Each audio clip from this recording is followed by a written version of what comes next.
Ito anak mo. Ito ay anak mo sa Anak sa akong papa na. anak mo sa papa mo. Ibuhat sa kuha.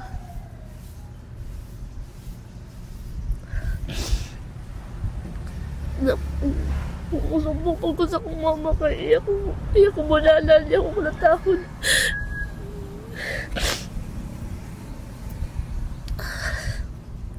Kay kung usumbong ko sa akong mama kay kung dili daman niya ko natahon pati niya ako maigsoon or iyang hilabtan. Nga kung layas po ko rin ito na bisin ako mama ko diyang iyang hilabtan. Baka yung mga ang kinaka-worry mo pag aalis ka doon, baka yung mga bunso mong mga kapatid, yun naman yung susunod na gagalawin niya. Sir kasi, para kay kaibigan Dexter, tulog si kaibigan. Anda, kaya sabi nila, may tag 2,000 daw kayo. Halika kayo! Birthday to you. Nakakatuwa.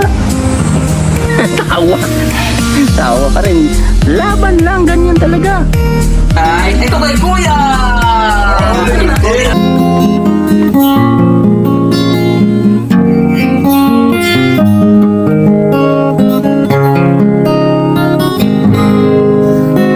Mula na nakilala. So good morning po mga kababayan, magandang araw sa inyong lahat. So mayroon tayong panibagong misyon dito sa lugar nila Nunoy. So kasama natin si Nunoy, ayan. Hello. Ayan ang ating buddy at partner. Dating gawi, bodyguard.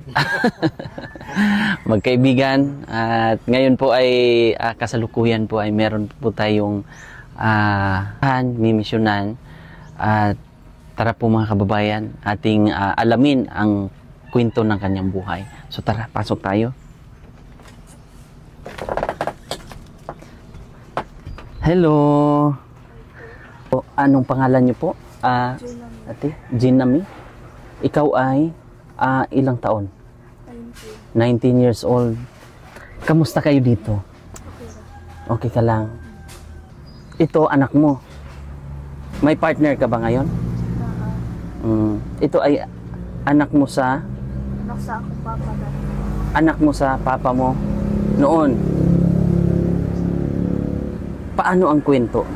Anong nangyari? Then pa lang akong edad, ginawa na ko sa anak. May nangyari? Ngayon kong iya kong ginabtan sa una. Nga, kuan kanin hantod na edad ko 15. Ito na buntis ko ito 15. So ito na yung bunga.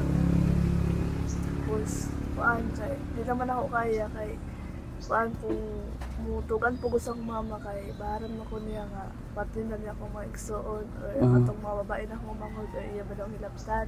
Gagalawin din niya. Tapos kuan nga gi sumbong lang ako sa akong inahan ako inahan di man mo Totoo, ay hindi maniniwala. kay abi niya nga binuang na kong sulti tapos Gumagawa ka ng kwento, ganon. nga kung musulti pod ko sa among mga silingan nga di po na ako masulti kay ang silingan na mo kuan parintis akong papa dati. So ngayon dito, hindi na magkamag-anak. Parintis side sa akong mama ron dali dati. Sa Surigami dati nagpuyo. Dito ko nagsugod. Doon nangyari yung mga bad experience na nangyari sa buhay mo. So anong grade ka noon?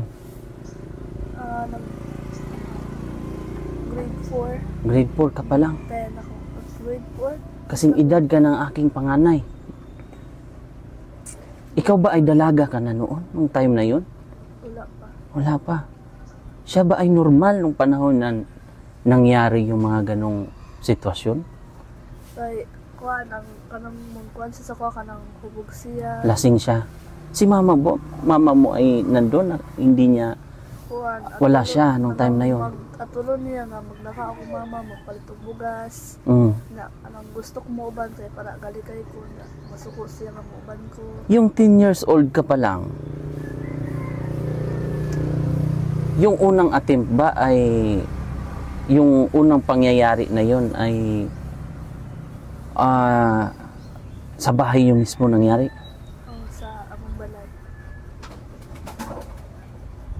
Paano mo nakayanan yung ganong sitwasyon? Wala ko yung mahimo kay baharan man ko niya. Mm.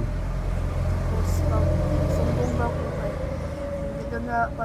hindi mo niya patid yan ako mga mahod nga bayan isunod. So, tinatakot ka ng papa mo na kung magsusumbong ka, Hindi akong so, nangyari yon grade 4 ka pa lang. Paano nangyari? Nag-umpisa lahat. nagsugod dito sa kanang eskwela ko tapos ako mama kanang katrabaho siya kanang mangita siya kalabahan nga labada siya tapos kanang mabilin mi sa balay kanang ako ra kauban ug akong mga manghod na pag muli akong papa kay hubog man Lasing. na sugo na akong mga manghod nga bas na siya igsugo magkabog tubig or magmuwag kahoy tapos dito dayon kanang mungkuan ko kanang naglungag ko tapos iya kong gitawag dito niya buhat sa ko.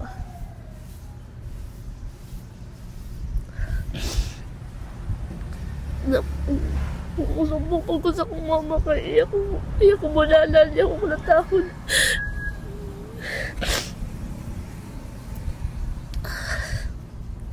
Kay kung usumbong ko sa kong mama kay kung dili-dami niya ko natahon pati niya ko maigsoon or iyang hilaptan. Nga kung layas po ko dito na bisin ako mama ko diyang iyang hilaptan. Baka yung ang kinaka-worry mo, pag aalis ka doon, baka yung mga bunso mong mga kapatid, yun naman yung susunod na gagalawin niya. Kaisa nagsumbong sa akong mama tapos di mo to akong mama nga abinil ka pinuangon daw ko kat para magbabay ang kuan ang pamilya nga do ako'y mahimo na kanang pagkalunis kay eskwela na kung di mi ka eskwela o ba namin sa bukid dito na po ko nalabtan sa bukid tapos na ako mama kay mabilin man sa balay na Normal siya nun? na ingon mo akong tita nga nagagamit na siyang drugs dati. Yung papa mo? Nakulang mo na to siya sa una sa ulitaw pa na siya. Dakpan daw siya, nakuha daw siya sa droga. So yung mga kapatid mo, posible kayang nagalaw rin? Wala. Mga ilang taon pa sila noon? 1, 5, 7, of 9. So isang taon lang ang gap nung sumunod sa'yo. Babae rin. Lalaki ang sunod sa kuha. So yung mga babaeng iba, mas bata pa? Bata pa. Ito kung mango dati kay, ang sunod sa lalaki kay 8 yung edad sa una. Nakaroon 12 na yung edad. So mula ng 10 years old ka, hanggang 15 years old, tuloy-tuloy yung pangyayari na yun. Kuan, tuloy-tuloy. Tapos dito ako nakagawas nga nabuntis na ko, kanang nagdalaga na ko. Dito na kuan kanang natigil na. Oo. Kasi may ebidensya na. Pero wala po ko kabalo atong nga buntis ko.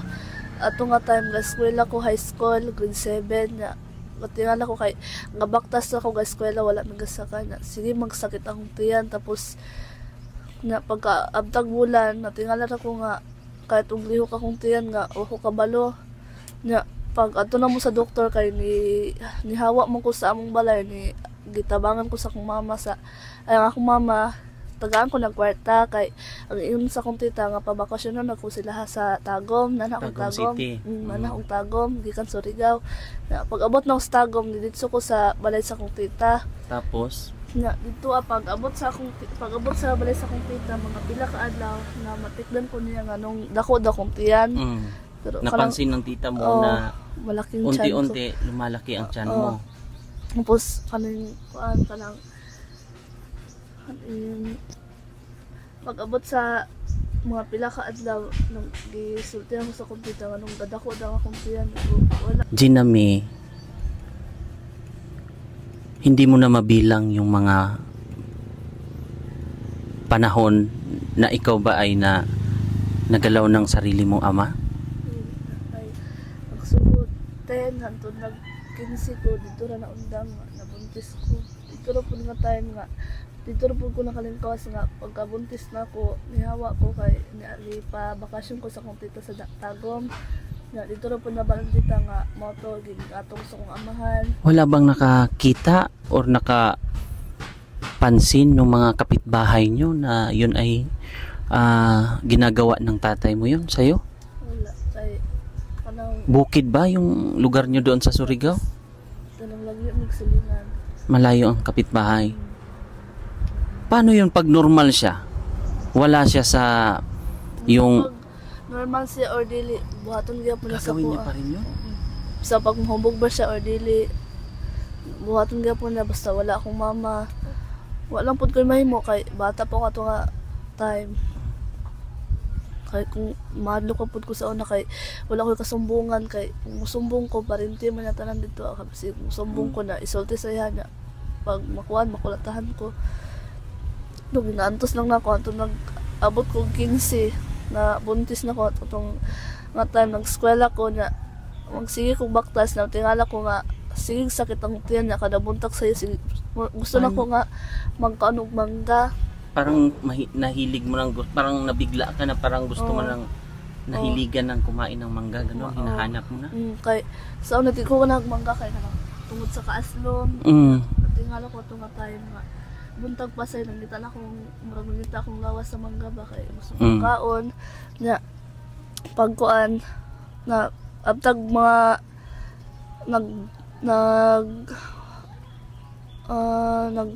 hapit magbulan na tingala ko anong galihok na akong tiyan na Pero napansin mo rin na hindi ka na nagkakaroon ng buwanan. abi na ko anang ginalayag lang kay ang ako mama layagonon man pod Yung hindi normal. Oo.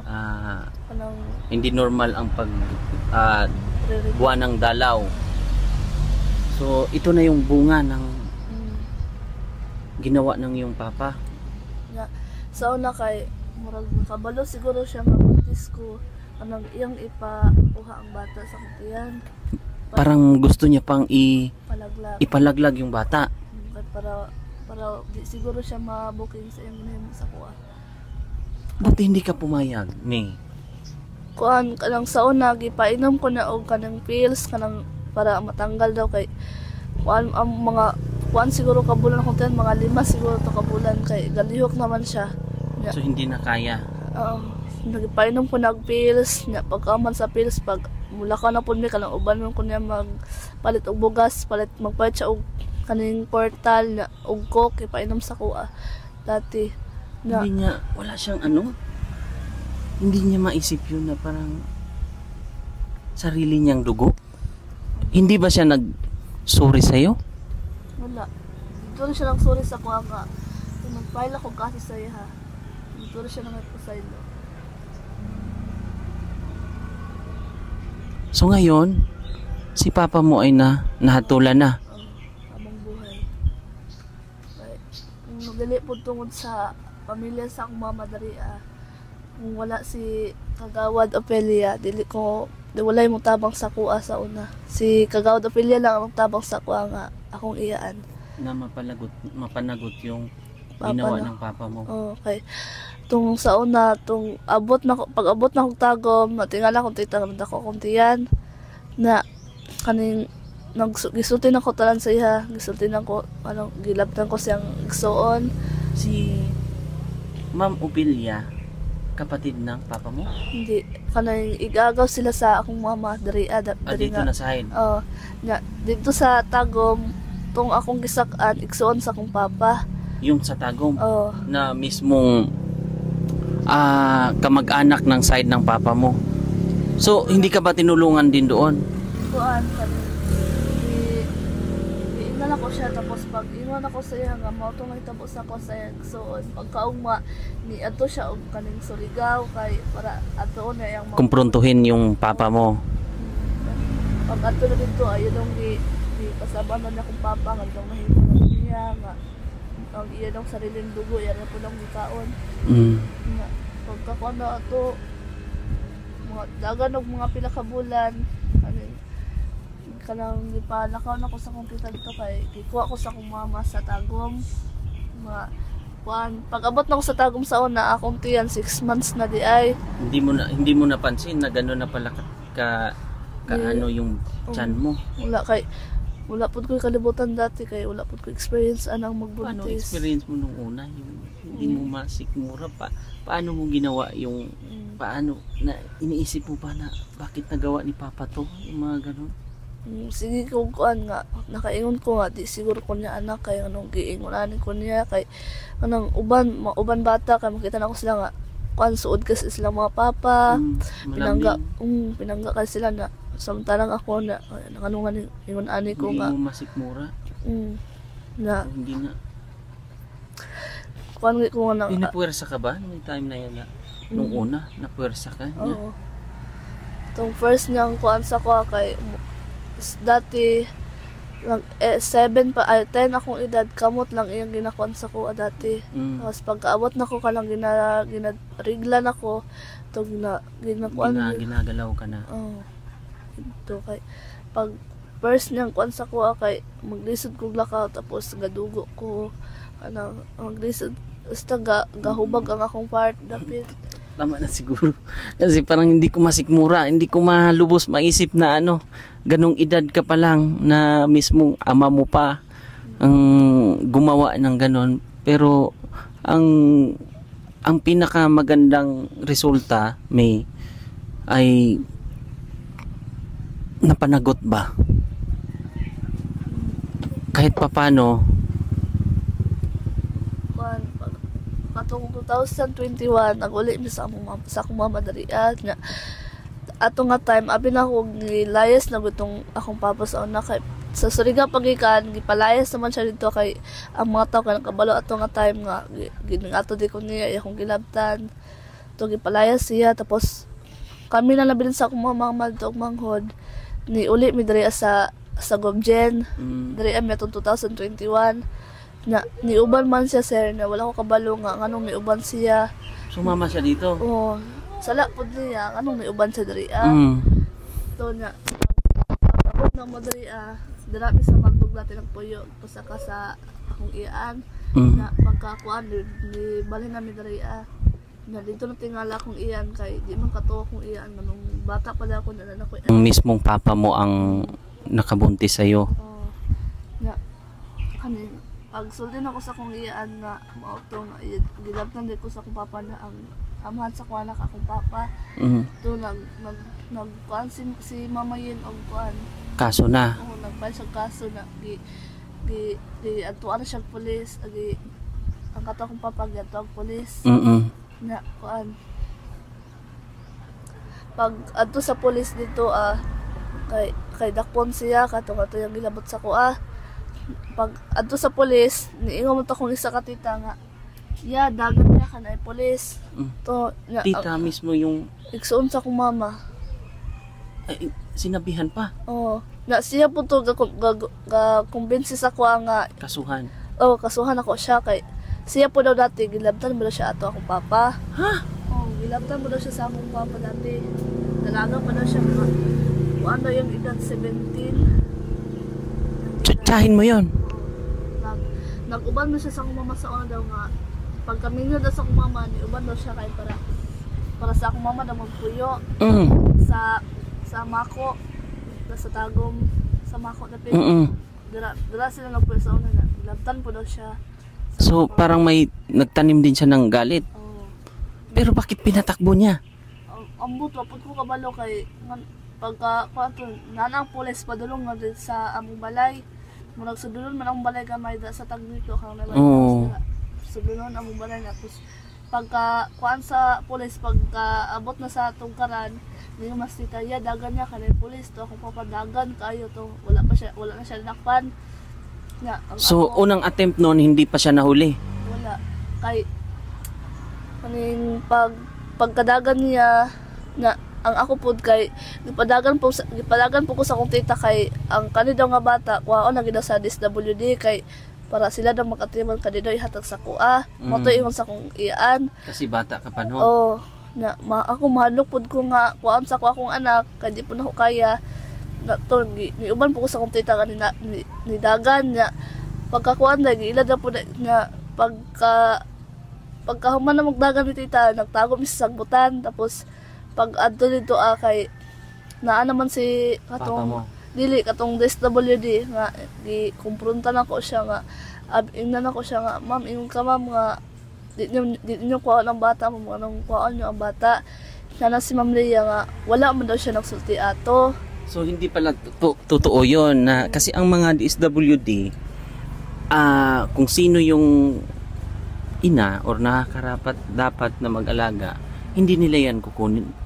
Depende na lang kung ikaw mismo inabandona mo yung bata, hindi mo inalagaan. Ito lumaki man, di ba? Nga, wala po ko kabalo kay ang akong iyaan na po rin nagkuhan ato Kaya nang napatakbo ka. So nahuli si papa mo yung time na yon. wala pa after pag mga pila ka bulan Dito lang paikot-ikot siya. dito lang tapos paan kanin Saan siya nakatira? ambot kay wala po ni kabalo kay tago naman siya kay napalitan Sa mga bundok, yung mga bundok diyan. nya kanin paan pagtakas niya ato si katong si Opilia sa among balay kakong giyaan kagawad to siya dati tapos giinon ko niya nga dito sa daw siya magpuyo ka siya daw ang kustodiya sa kuha siya magbantay sa kuha dito sa ilang balay sa makaling to ni uban ko pagkakuan dagan og mga pila ka bulan ni giadtuan ko sa kupapadto kay gusto ko na kuhaon kay pag dito ko kapile og kaso ang file ako atong kaso gi-interview ako Parang kinonvince kanya para iurong yung kaso na inano nyo, inapil nyo. mga ato nga time kay naamang siya wala pud ko balo nga naa siya ato na adto ko sa CR kay nagmundo kong tubig sa CR sa balay sa kong iyaan ang dra banda kay kanang murag sa sabang bitaw sabang ka lang na yung mga Tubig. tubig na ako'y dalan sa atbang tingala mo ko ano naigasit sa kuha kasitsit nga kanang maklaro dyan ako yung naong kay kanang sigarilyo man siya na pagbuga na sa pagdagkot sa lighter sa sigarilyo nakita na ko yung naong Tapos to nagkarakara din kong dagat di kuha na kong bata sa duyan hapit pa kong mabangga sa labing ginaganay kay para mo adto lang sabi kasi di nga na mo so yun na yun, nahuli siya. wala pa abdang pa yung mga pila ka semana nadakpan siya kay Grabe no. hapit ko mabangga sa gabi kay nidagan ko kay ang bata So kay ito na yung bunga. 3 Ilang taon na siya? Bago pa lang no? Kamusta naman yung buhay nyo dito? okay lang mahalaga fight gamay Kahit mahirap. May mga pang diaper ka ba? Ganon. ano wala kalang Hirap. hirap kay Yung pangkonsumo niyo dito, hirap. na, Ang mama mo ngayon, saan na ang mama mo? nasa tiban ba namin niyo po siya kutro Nag-asawa ulit. na maulawan po ko sa kong parinti din mga kanang magkwalong pambugas kay nalakoy bana karon maulaw po ko kay ang akong bana kanang tulo na kasi man na wala pa ni dunggo Saan ba? nasa lawod tulo na kasi man na wala pa si dunggo So, mangingisda ang husband mo ngayon. So, nasa laot pa. So, 3 months na? Ay, 3 weeks na? mag 3 weeks na So, may pera ka ba dyan? na dako na kaya akong utang sa akong auntie kay kanang pang sudan lang namo pang diaper sa bata So, pasensya ka na, Mi, ha? okay lang Na ano natin yung kwento ng buhay mo. So, meron lang akong ibibigay sa'yo na sana ay makatulong sa'yo to, ha? May 5,000, ha? salamat sa Gamitin mo pang ano nyo, pang tustos nyo dito. Ha? Laban lang, ha? Laban lang, ha?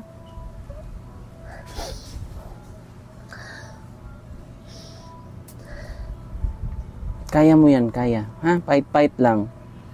Kahit mapanaginipan mo, minsan siguro mapanaginipan mo pa yan. ito nga tayo kay bakit akong trauma ka lang balik-balik akong trauma sa iya sa una. Kung sukad atong anak pa na siya, murag kanang gadamgo ko sa kanang nakabuhi na sa kulungan, kay ano ko nila patin ko niya, kay nisumbong ko. Parang may mga takot o trauma ka na baka makalabas at pupuntahan ka dito sa bahay. Mag-pray ka lang, ha? Kung kadagabi ko nga ampo kay basin ka ng matinood akong gambo niya. Sige. Nagatuloy naman nato siya habang buhay. Habang buhay na pagkabilanggo. So, saan siya dito sa Damo, sa Maa? Dapicol. Panabo, ay sa may Santo Tomas, Dapicol. Yeah, okay. Ipasa naman daw siya. Mm-mm. Dati sa lupot siya na preso. Ipasa naman siya sa kuan. Sige, laban lang sa buhay. Mi, ha? Salamat sa At alagaan mo yung anak mo, ha? So, yun lang po mga kababayan. At maraming salamat po, Sir Efren, sa suporta niyo po. At ngayon po ay nakapunta kami dito sa tulong din ni Nunoy na ating kaibigan. Suportahan po natin si Nunoy, ang PB Team Nunoy. At God bless po sa inyong lahat. At ingat ka palagi dito kasi ang husband niya ay nasa laot pa. 3 weeks na po. At pangit pa naman ang panahon ngayon, tag-ulan. So sana makahuli din siya ng marami para may mauwi dito sa pamilya nyo. Ha? Laban lang. Umpisa lang sa ha?